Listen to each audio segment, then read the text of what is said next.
Les amis, bienvenue, j'espère que vous allez tous très bien, très content de vous retrouver pour cette deuxième vidéo de la journée, cinquième du week-end, et on est réunis cette fois pour parler du sacre d'United, qui remporte la Carabao Cup en s'imposant et en disposant de Newcastle 2-0, c'est le premier trophée de l'Er Ten Hag. Pour Casemiro aussi, son premier trophée à lui, sous les couleurs des Red Devils, lui, un des meilleurs coups du mercato estival, c'est ce qu'on voit de plus en plus, un des meilleurs coups du mercato d'été 2022, lui, le premier buteur, Rashford, ici qu'on voit très très mal, mais qui a forcé le second but, forcé le but contre son camp de Sven Botman. Une prestation assez complète pour les camarades et les partenaires de Lisandro Martinez, qui a été très très solide derrière, même si une prestation un peu hétérogène, très offensive en première période, très très défensive et cadenassée en seconde. Ça a tenu. C'est une vraie équipe. Ça ressemble à un vrai moment tournant pour les partenaires aussi de Marcus Rashford et de Bruno Fernandes. Lui, son arrivée, c'était aussi un moment pivot pour Manchester United, et lui désormais remporte son premier trophée sous ces couleurs-là. Ça ressemble à un moment pivot aussi pour Newcastle, non pas parce qu'ils perdent ce titre et on les reverra plus jamais, mais parce qu'ils ont atteint cette finale, ont disputé une belle finale, même s'ils ne se sont pas procurés assez d'occasions franches. Ils ont été très menaçants en seconde, beaucoup de situations, même si pas si net que ça, mais un moment pivot entre guillemets parce qu'on s'attend à les voir à ce stade sur les prochaines années, pas forcément en finale de Carabao Cup précisément, mais en train de se battre pour un top 4 en Première Ligue. Ils ont encore la possibilité de le faire cette saison avec les renforts financiers saoudiens, etc.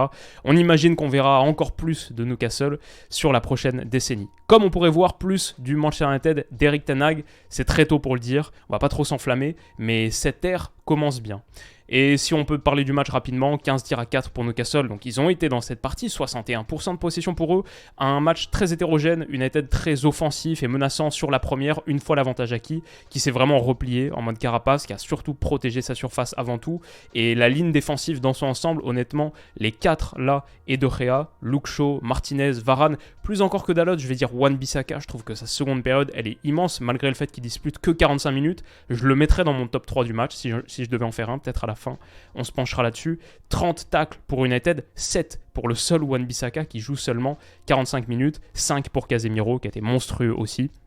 Ouais, franchement, c'était un match sympa, dans un Wembley plein à craquer, avec bien sûr une grosse ambiance. Newcastle qui n'avait pas joué de finale depuis une éternité, qui n'avait pas remporté de titre majeur depuis la FA Cup 1955. Alors oui, il y avait eu des titres de seconde division en 2017, etc. Bon, c'est pas des vrais trophées, moi je le considère pas, eux-mêmes le considèrent pas, eux ils parlent toujours de la FA Cup de 55, et quoi, la Coupe d'Europe, des foires, etc.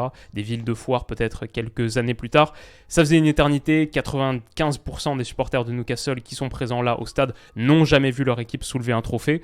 Donc c'était un grand moment. United se présentait dans son dispositif assez classique, 4-2-3-1, Casemiro Fred qui était reconduit, Fred qui est vraiment sur une très très bonne passe en ce moment, Weghorst en pointe, Rashford sur le côté gauche, Fernandes, Anthony, Varane, Martinez, Shaw et Dalot qui était la petite surprise par rapport à Wan-Bissaka qui avait joué contre le Barça notamment, et sa sortie en seconde période est plutôt logique, surtout avec le fait qu'il ait pris un jaune. Pour Newcastle, Saint-Maximin sur l'aile, Callum Wilson qu'on n'a pas assez vu, c'est peut-être ça le regret, parce qu'Almiron c'était sympa, Guimarães c'était pas mal, et Trippier, Dan Burn, qui a un peu souffert face à Anthony, Loris Karius dans les cages, ça c'était un gros truc. Loris Karius avec Nick Pope suspendu, bien sûr pour sa sortie un petit peu hasardeuse en Première Ligue récemment, c'était son premier match depuis février 2021, son premier match pro depuis février 2021. Tout un imbroglio autour des gardiens et un choix du coup qui s'imposait pour Eddie Howe. Karius, le problème c'était pas tant la finale ratée contre le Real Madrid il y a quelques saisons que le fait qu'il n'avait pas disputé de match pro depuis une éternité. Il s'en est pas si mal tiré, même si sur le second but, un poil fautif.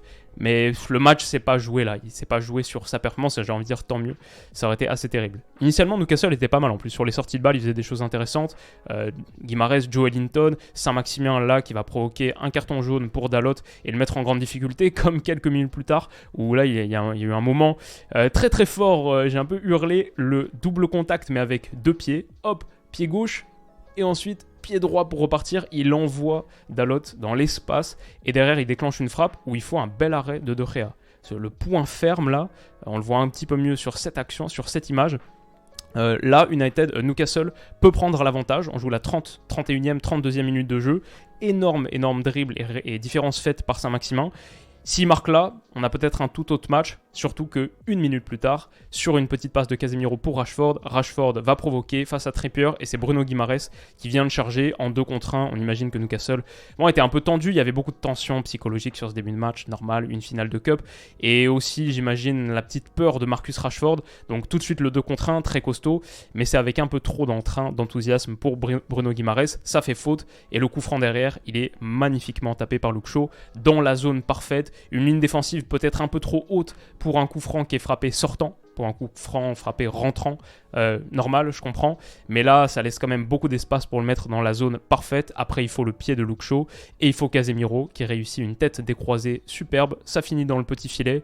1-0, Dalot vient le féliciter, Casemiro sur le grand écran, et ça c'est un moment supplémentaire dans la belle histoire de Casemiro à United. Moi je suis assez fasciné par ce transfert parce que, bon, il y avait un gros coup, potentiellement un gros risque, et derrière, Casemiro qui était surtout dans un 4-3-3 au Real Madrid, là dans ce 4-2-3-1, ça fonctionne à merveille.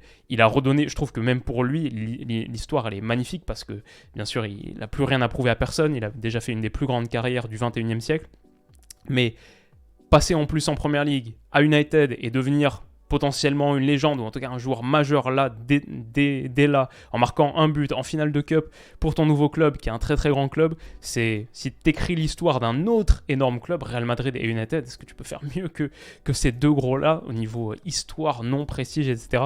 Sacrée carrière de Casemiro. Quand on s'arrêtera à la fin, quand on fera la vidéo sur Casemiro dans quelques années, quand il aura pris sa retraite, on va le mettre très très haut dans la liste des grands joueurs de l'histoire, parmi les milieux défensifs. J'ai pas envie de préempter, mais il est évidemment top 2 du 21e siècle. Après, si on remonte, énorme Casemiro. C'est pas un but en finale de Carabao Cup qui nous fait dire ça, mais c'est un beau symbole. Et il était pas loin d'être hors jeu, de rien du tout, mais c'est Callum Wilson qui le couvre. Si ça se joue à ça, bon, ça prouve à quel point les révélateurs, ok. En tout cas, le but est validé. 1-0, et en plus il va avoir un impact important sur le deuxième qui intervient quelques minutes plus tard. Rashford, ce centre ou cette frappe, surtout cette frappe déviée par Botman, célébration, c'est Casemiro qui était encore une fois à la base, à l'initiative, avec cette petite tête lobée pour protéger la ligne à destination de Marcus Rashford, qui joue avec Weghorst qui se déplace bien, qui met un très très bon ballon dans cet intervalle-là, l'intervalle extérieur, pour Rashford, qui lui aussi s'est bien bougé. Et la finition ensuite, bon, Karius, il tombe un peu, il se baisse un peu trop tôt sans doute, mais c'est très très dur sur ses frappes déviées, pas grand chose à faire, ça fait 2-0. Et bon, là pour moi le match il est quasiment plié, c'est fini. En plus psychologiquement c'était un peu difficile pour Newcastle de vraiment rentrer à fond là-dedans. Peut-être qu'United va leur laisser un peu plus l'opportunité en reculant significativement sur la seconde, mais le changement qui est fait Dalot pour Wan-Bissaka, c'est un excellent changement. Wan-Bissaka, je ne sais pas ce qu'il a mangé, mais il est arrivé dans ce match avec tellement d'énergie et tellement d'efficacité, même des tacles très très hauts comme ici, il a tout de suite donné le ton. Et dans la surface, la protection de surface face à Saint-Maximin qui avait un peu martyrisé Dalot, il a été nettement à la hauteur. Derrière United, même si Newcastle a eu vraiment une bonne phase autour de l'heure de jeu, 10, 15, 20 minutes où ils ont vraiment menacé, United a bien protégé la surface, des tirs bloqués. Voilà, sur les 10 dernières minutes, ça c'est à la 70e, 3 tirs à 0, 9 touches dans la surface à 0 pour Newcastle, 81% de possession. United a reculé, mais United sait souffrir. Et ça, c'est autre chose qu'il faut mettre au crédit de l'équipe d'Erik ten Hag. C'est une vraie équipe, c'est un vrai collectif, c'est un vrai bloc. Et à la fois pour percer, trancher à la récupération, mais aussi pour protéger. Ils sont très étanches, ça défend bien United. Et on l'a vu, encore une fois, Wan-Bissaka. C'est un titre mérité pour une équipe qui a été, un cran et demi au-dessus de son adversaire ce soir. Bruno Guimaraes est déçu, forcément, mais je pense que Newcastle, voilà, comme j'en ai parlé, ils peuvent quand même être fiers, satisfaits de leur performance, sans doute pas satisfaits, mais fiers, oui. Et on les retrouvera à ce stade de la compétition, à ce niveau de performance, de prestige. Ils seront pas loin des grands titres sur les années à venir, sans doute. Casemiro, un match en plus pour écrire sa légende, et grosso modo une énorme performance défensive de toute l'équipe.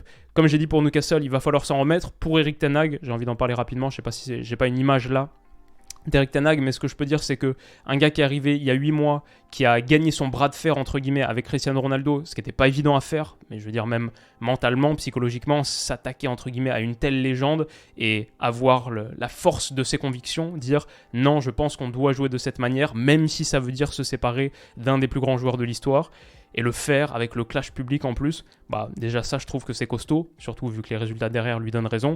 Et ensuite, United podium de Première Ligue pour l'instant, et assez confortablement, sort le Barça en Europa League, et déjà un titre pour une équipe qui est encore engagée dans toutes les compétitions qu'elle a démarrées cette saison. United est encore en FA Cup, peut aussi aller gagner la FA Cup. Donc ouais, franchement pour Erik ten Hag, on va pas s'enflammer, mais ça commence très très fort, très très bien, et cette équipe est super intéressante à suivre. Pour Bruno Fernandes, comme j'en parlais, le premier trophée de sa carrière avec United, c'est beau. On a Weghorst et Wan-Bissaka qui gagnent leur premier trophée de leur carrière tout court, donc ça aussi c'est sympa je trouve, surtout pour Weghorst qui a 30 ans, qui est un peu baroudé de partout, c'est beau. Et qu'est-ce que j'ai d'autre ? Sur mes tops, j'avais dit du coup Wan-Bissaka en seconde. Je pense que je mets pour sûr Casemiro mon deuxième top. Et Lisandro Martinez, chaud. De Gea aussi qui a fait quelques beaux stops, beaux arrêts. Ouais, j'ai quoi ? J'ai Fred, premier trophée en dehors de l'Ukraine aussi pour Fred. Et Casemiro, Varane. Pas du tout leur premier trophée. Le trophée peut-être le moins important de leur carrière. Mais beau tout de même.